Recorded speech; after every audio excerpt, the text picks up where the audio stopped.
Tumbang. Tetap Breaking baik. news Tim Sus investigasi. Hujan deras disertai angin kencang mengguyur hampir seluruh wilayah Goa 2 hari ini.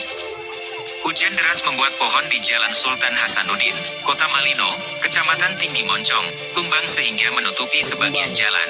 Tetap baik. Akibatnya, arus lalu lintas di wilayah ini terhambat. Untuk membuat akses jalan kembali normal, personil Polsek Tinggi Moncong membersihkan pohon yang menutupi jalan tersebut.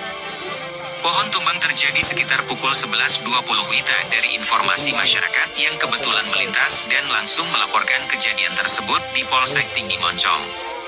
Kapolsek Tinggi Moncong Polres Goa Ibtu Hasan Fadli SH memimpin langsung saat mendatangi pohon tumbang sambil melakukan koordinasi kepada pemerintah setempat untuk mengevakuasi pohon tersebut. Beruntung saat kejadian pohon tumbang mendapati informasi dari warga adanya pohon tumbang, pihak kepolisian langsung bertindak cepat menuju TKP untuk melihat langsung situasi dan kondisinya. Tetap melaksanakan koordinasi untuk mengevakuasi pohon tumbang yang menutupi jalan agar seluruh masyarakat dapat melalui kembali jalur tersebut, mengingat jalur tersebut sebagai jalan protokol Kecamatan Tinggi Moncong. Penulis, Taufik.